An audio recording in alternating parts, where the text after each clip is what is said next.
If I were asked to pluck a shiny star from the night sky, I'm sure I'd find one in your eyes. Those silly antics of yours no longer work on me, Max. Nothing you say right now will make me meet up with you today. Or ever again, for that matter. Come on, Lucinda. Don't do me like this. I should be saying that to you, Maximus. When are you going to marry me? Huh? I'm tired of playing second fiddle in your life, don't you get it? When are you going to stop hiding me? When are we going to publicly declare our love for each other to the world? Is this what all this is about? The worst mistake you would make this morning is to make fun of my pain. I just turned 30 last week. You just threw me the most lavish birthday party, and I almost collapsed from joy thinking that you had finally come to your senses.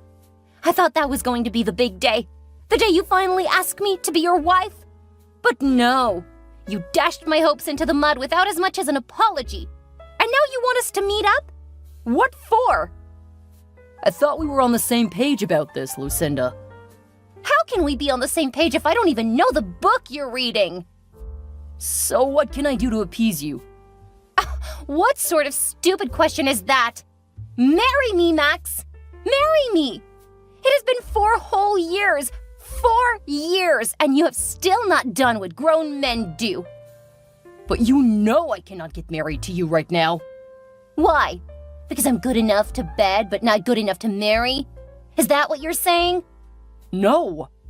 Then make it make sense, because I'm still trying to wrap my head around why you would still want to keep your barren wife around when you have a perfectly healthy woman in your life. Have I not been good to you? You have. You've been too good to me. Wonderful, even. Things are just not as simple as they appear. Then explain it to me. You know Ruby is the one keeping me afloat.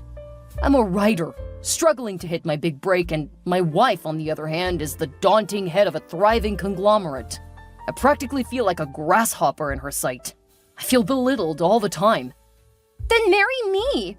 I'll make you feel like a king, Max. I'll be your queen. I know. But I cannot do that without money. I don't have any right now. Just ask. Okay. Lucinda Brown Owens, will you make me the happiest man alive and be my wife? Is that okay? No! Don't do it like that! You have to buy me a ring, take me out on an expensive date with all my friends and family and classmates and favorite celebrities in attendance. Go down on one knee and ask me to marry you before the whole world. I need something to post on my Insta story for all my enemies to see and go green with jealousy. Can you see? Your expensive taste and insatiable desire for good things is the reason why I'm still with Ruby. We need her money. See, I don't care what silly excuses you have for stalling, but I'm not getting any younger. I swear I'll tell your wife about our affair if you don't step up this instant. It doesn't have to get to that, Lucinda. I promise I'll marry you. When? As soon as my plan works out. What plan? My plan to get Ruby out of the way. Tell me about it. The first step was to get my mother, who she hates by the way, to come over to the house and mount pressure on her. Her job was simple, to prance around with my pregnant sister and make Ruby feel like a dead weight for her inability to have children. Okay, so how did that work out? Perfectly. I managed to push her into agreeing to a surrogacy. I don't understand this. Are you trying to get her to leave, or are you cementing her hold on your life? No. This is where you come in. Huh? How? You're going to be the surrogate. Huh? Guess what, darling? What is it, Ruby? Are you fine? I'm not just fine, Max. I'm totally on cloud 9 right now. What happened? Did you land another major deal? No, guess again. You know I'm terrible at guessing. Just tell me why you're so excited. I found us a surrogate. Oh, really? Wow, that was fast. Right? It almost felt planned for real. The moment I got to the hospital, I had a little chat with Dr. Kate to discuss our options as regarding having a baby by surrogacy. She immediately suggested this lady, Lucinda Brown Owens. Oh, you need to see this woman. She's totally beautiful and looks really healthy too. Dr. Kate even said she has a 100% success rate at this surrogacy thing. That's beautiful, dear. I'm just happy you're happy. I'm really excited. Dr. Kate even said many people get on a waitlist to be able to have her services. Now, that's kind of on the extreme. And in a very weird way, too.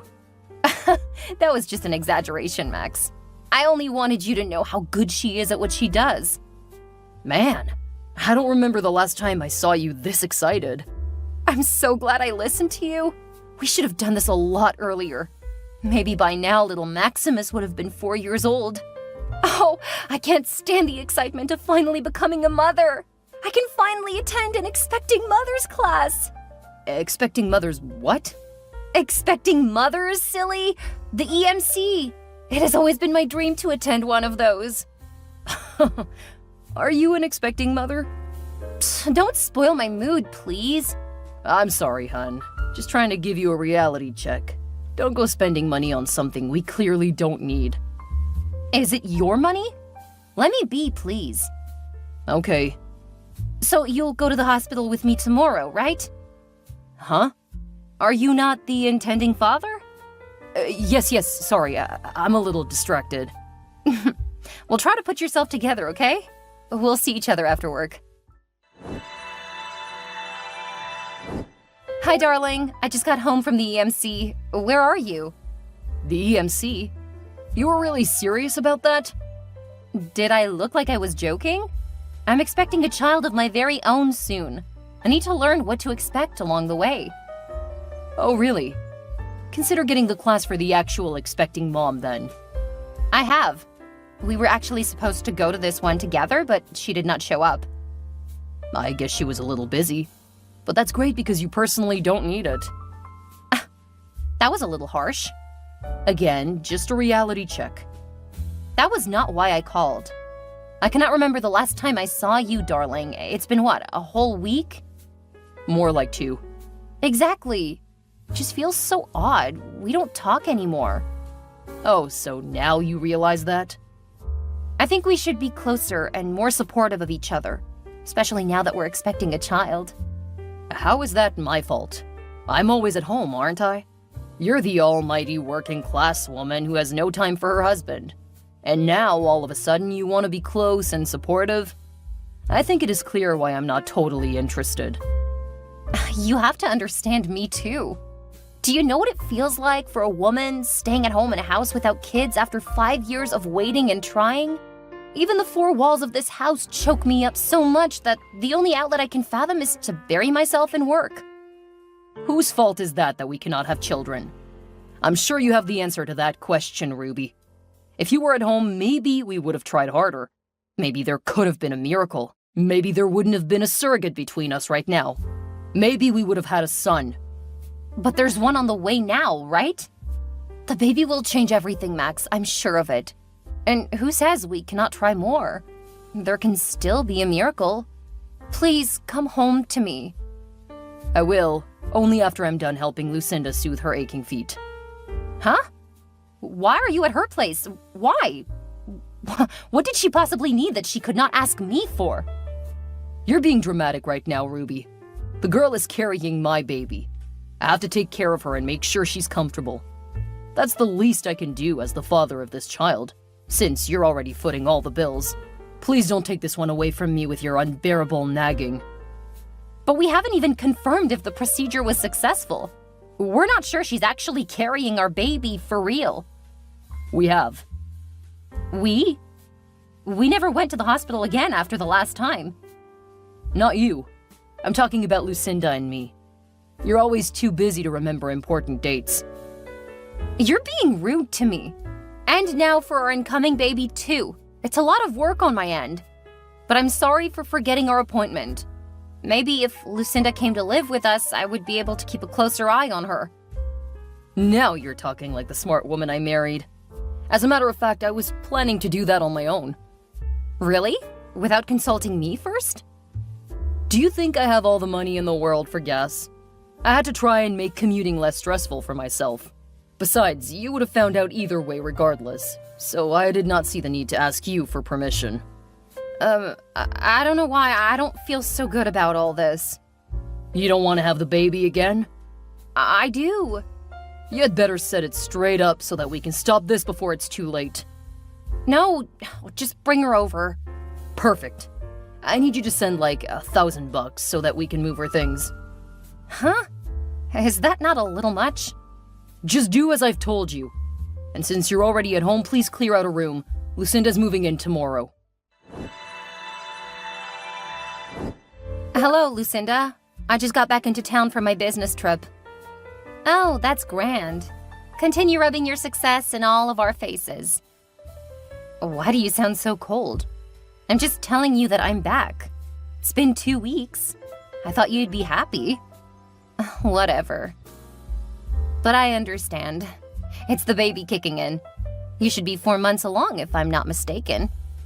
Well, the most hilarious thing happened just now. I drove all the way home before realizing I should have picked something up for you at the mall. So I decided to find out what you would like before I leave. I don't want anything from you. Go back to wherever it is you're coming from. That's strange. Did Max annoy you? You're acting so cold to me. I thought we were friends. We can never be friends, Ruby. This whole thing was just a contract, and I'm tired of it already. Hold on. Let me quickly park the car and come up to you. Let's talk about whatever is bothering you. You're at home, right? Please take deep, long breaths to calm your nerves. I'll be up in a sec. Wait, why are there boxes and other items scattered all over the lawn? Are these my things? Lucinda, answer me. What do they look like? Why are my clothes outside my house, Lucinda?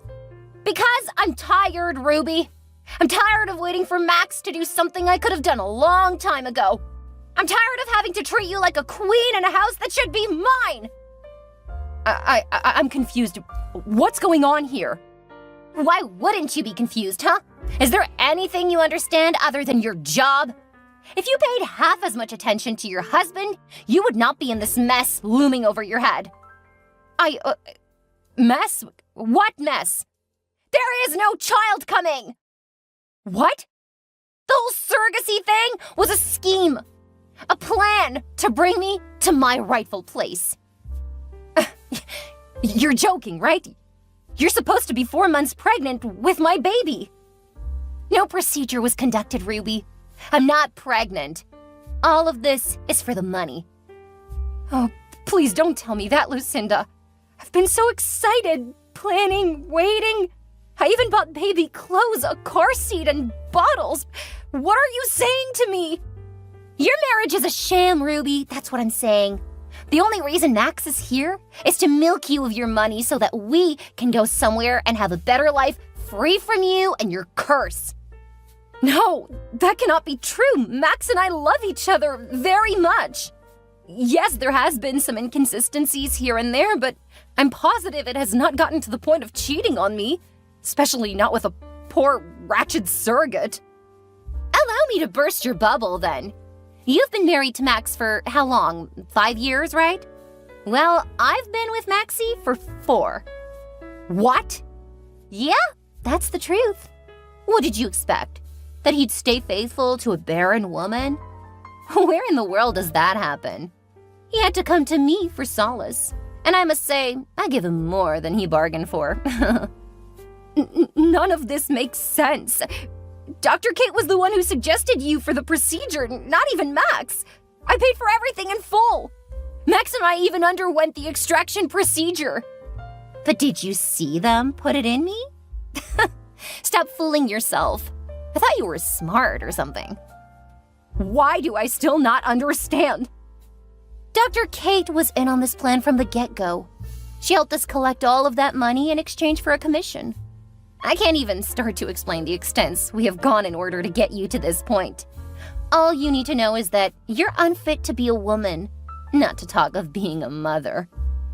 No, this cannot be happening to me. I'm Maxie's new woman. Your time in this house is over. You have to leave. What am I hearing, Max? Oh, she told you? I was actually about to send in the divorce papers, but my Lucy darling told me you were back in town already. That makes it better, 'cause I'll finally be able to prove my love for Lucinda by confronting you face to face. So she was right? You've been cheating on me for as long as we've been married? You were only in this for the money. How much more can I hear in one day? I don't understand. Did you expect me to stay with a barren woman?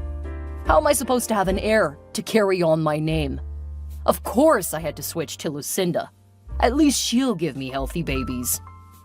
But I wanted to give you a chance at that. We even had something great going with the surrogacy. We were gonna have a girl. Or so I thought. Until I had to find out midway that even that was a lie as well. Do you hate me that much? A lie or not, surrogacy is still artificial. And what do you expect me to do with a female child? Train someone who would grow up to get married and take on some other man's name? I need a real woman, Ruby. And Lucinda is that woman. This is just too much to comprehend in one go. It's not rocket science, madam. Get used to the fact that you're a barren, fruitless woman. One that no man would ever want. Ever. Don't do this, Max. You're gonna regret it. Let's see how that plays out. I'll meet you at the house in an hour to sign the divorce documents. This marriage is over. It's been way past your ultimatum, Ruby. Please sign that document and let's get this over with. Even though I know you cannot get over me that easily, so take your time. I wanted to confirm something first before I signed the document. You're actually worse than I thought. What's that supposed to mean? In a way, I'm happy I found all this out now. Because I can now see clearly the monster I was living with. The man I loved and called my husband. What do you mean? After all of Lucinda's mindless rantings yesterday, I began to smell the dead rat in the cupboard. One that I could not smell all along, regretfully. I took a test. What? Why? What kind of test? The kind of tests whose real results you've been keeping from me for 5 years? I'm not infertile, Max. I've never been infertile. You lied to me. How can you say that? Why would I lie to you about something that also would affect me? Now I can see why you always offered to pick up the results from Dr. Kate yourself. Now I can see why she would never tell me anything. You were the one all along. You were the one who couldn't have children. And I spent years of my life feeling remorseful for things that weren't my fault. For 5 whole years, you used me as a landing pad for your self-loathing frustrations. That's a lie. You're lying to make yourself feel better. What do you think? That I'll just leave it lying low? Did you think I'll just come at you without concrete evidence? I went to that useless Dr. Kate and got the real results. You paid her to thwart the results. You're the infertile one. No, that cannot be right. Dr. Kate is a compound fool. I'll sue her for telling lies against me. I'll believe you'll be comfortable suing her behind bars then. What? I already had her arrested for all forms of medical malpractice, including conniving with my devious husband to milk me of all my money. Baby, let me explain. Oh, now I'm your baby again. Huh, that's interesting. But you'll explain as much as you want to the police. You, Lucinda, and Dr. Kate are all going to go down for your various crimes. No, Ruby, you cannot do this, please. And you see all the money you stole from me under the guise of doctor's appointments and bills? You'll return every single dime, and that is a promise. The days and weeks that followed this were filled with rigorous legal proceedings that ultimately led to the downfall of the conspirators, Max, Lucinda, and their most unlikely accomplice, Dr. Kate. The legal system moved swiftly, though. Lucinda was found guilty of fraud and conspiracy, resulting in a prison sentence of 7 years. Max faced divorce proceedings, with his reputation tarnished and his career prospects dim. Dr. Kate's medical license was revoked, and she was sentenced to 3 years in prison for medical malpractice and her role in the deception. Ruby emerged as the real victor, not only proving her fertility, but reclaiming her life. She obtained justice and recovered her stolen finances. The experience strengthened her resolve, and she decided to use her resources to support women facing similar challenges. With a newfound sense of purpose, she moved forward, leaving behind the deception and heartbreak, ready to build a brighter future. It was on this journey that she met a wonderful young man who returned light and color to her life. He was the exact opposite of her past involvement, providing mental and emotional support to a still shaken Ruby. The years went by really fast, and when Ruby was finally ready, they got married in grand style. The new couple ended up having 4 children, a set of male triplets and a beautiful baby girl. Ruby never believed this amount of joy and satisfaction even existed, but it did, and found its way into her life in due time.